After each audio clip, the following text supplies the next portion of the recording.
Bismillahirrahmanirrahim. Assalamualaikum warahmatullahi wabarakatuh. Ustazah harap para pelajar berada dalam keadaan yang sihat dan bersedia untuk memulakan pembelajaran pada hari ini. Hari ini kita akan belajar satu tajuk di bidang pengajian Al-Hadis iaitu akhlak yang mulia.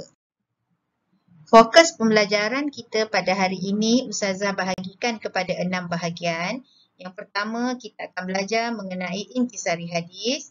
Yang kedua, kita akan belajar maksud orang yang sempurna imannya. Yang ketiga, kesan berbuat baik kepada isteri. Yang keempat, kepentingan iman yang sempurna. Yang kelima, usaha meningkatkan iman. Dan yang keenam, pengajaran hadis. Ustazah akan bacakan hadis tajuk ini. Bismillahirrahmanirrahim.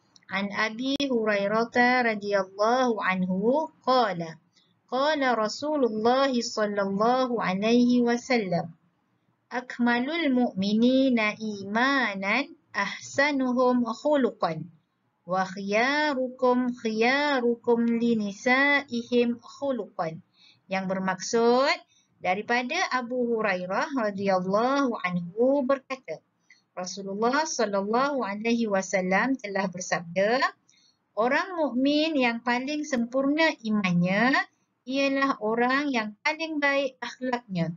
Orang yang terbaik di kalangan kamu adalah mereka yang paling baik akhlaknya kepada isteri-isteri mereka. Hadis riwayat At-Tirmizi.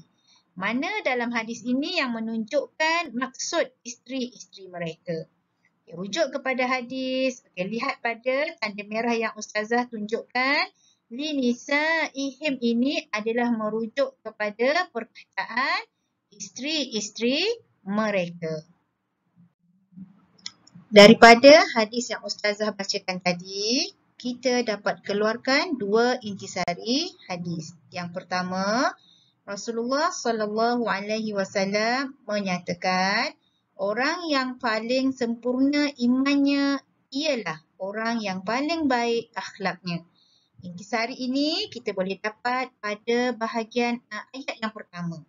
Kemudian intisari hadis yang kedua pula ialah Rasulullah sallallahu alaihi wasallam menjelaskan orang yang berbuat baik kepada isterinya adalah orang yang terbaik dalam kalangan manusia.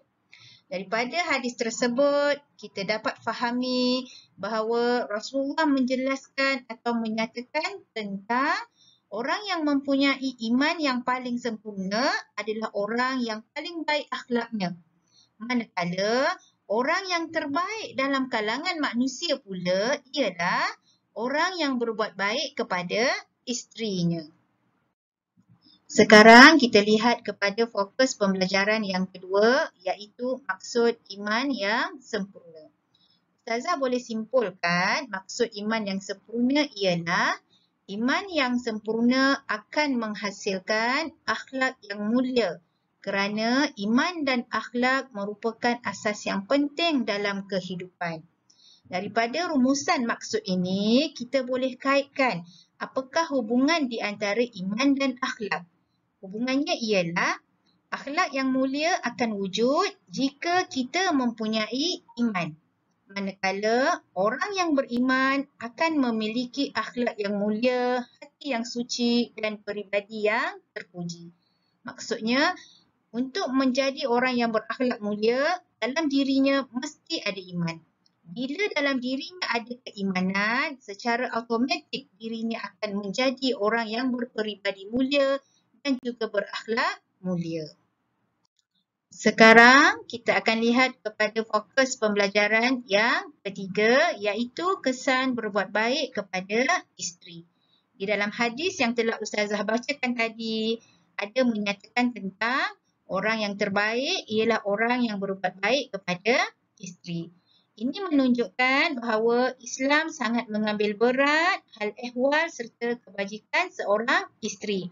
Maka seseorang suami perlulah menunaikan hak-hak isteri seperti menjaga maruah, mengajar isteri berkaitan agama supaya isteri dapat membentuk peribadinya yang mulia Dan suami juga dilarang untuk melakukan perkara-perkara yang tidak sepatutnya seperti penderaan, penganiayaan serta mengabaikan tanggungjawab kepada seorang isteri.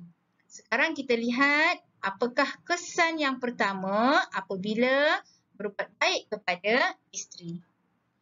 Kesan yang pertama ialah ianya akan mewujudkan hubungan yang harmoni dalam rumah tangga. Apabila suami melayan isteri dengan baik, maka hubungan ataupun kita katakan suasana dalam sesuatu rumah tangga itu akan menjadi harmoni dan tenang. Ataupun kita kata akan menjadi rahmah atau menjadi mawaddah kepada sesebuah keluarga itu. Yang kedua pula kesannya ialah memberikan motivasi kepada isteri untuk membantu suami menguruskan rumah tangga. Kerana apa? Isteri merasa sanggup membantu suami kerana dia merasai dihargai apabila suaminya melayan atau berbuat baik kepada dirinya. Dan kesan yang ketiga pula ialah akan mewujudkan pendidikan anak-anak yang sempurna. Kerana kita tahu tugas mendidik anak-anak lebih baik kepada seorang ibu ataupun kepada isteri. Apabila adanya hubungan yang harmoni, apabila isteri merasa dihargai, maka didikan anak-anak terutamanya didikan agama akan diberikan dengan sempurna. Kerana kita tahu anak yang lahir ini adalah seperti kain putih. Siapa yang mencorakkannya? Ibu bapalah yang mencorakkan bagaimana acuan anak itu pada masa akan datang. Fokus pembelajaran kita yang keempat ialah kepentingan mempunyai iman yang sempurna. Yang pertama, sesiapa yang mempunyai iman yang sempurna, imannya itu akan menjadi perisai daripada melakukan kemungkaran. Sebagai seorang yang beriman, kita perlu melaksanakan segala perintah Allah dan juga kita wajib untuk tidak melakukan segala larangan daripada Allah. Jadi untuk tidak melakukan perkara-perkara yang dilarang oleh Allah, ianya memerlukan iman yang sempurna. Yang kedua pula, ianya adalah syarat supaya amalan soleh kita diterima oleh Allah. Kerana orang yang beriman pasti akan beramal dengan amalan yang soleh. Jadi untuk memastikan amalan kita diterima oleh Allah, kita akan cuba memperbaiki iman kita supaya semakin meningkat dan juga iman kita menjadi sempurna. Yang ketiga, kepentingan mempunyai iman yang sempurna ialah menjadi pendorong kepada semangat suka berkorban. Sebagai contoh kita nak bangun berqiyamulai atau bertahajud pada malam hari. Ianya memerlukan pengorbanan. Apa pengorbanan yang perlu kita lakukan?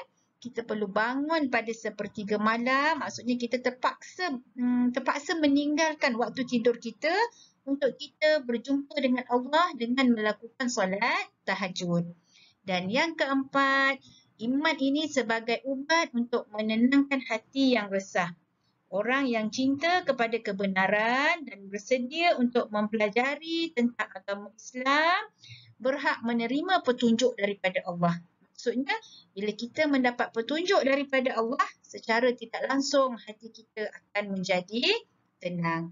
Para pelajar boleh rujuk pada buku teks, terdapat dalil-dalil untuk menerangkan isi yang telah Ustazah terangkan ini.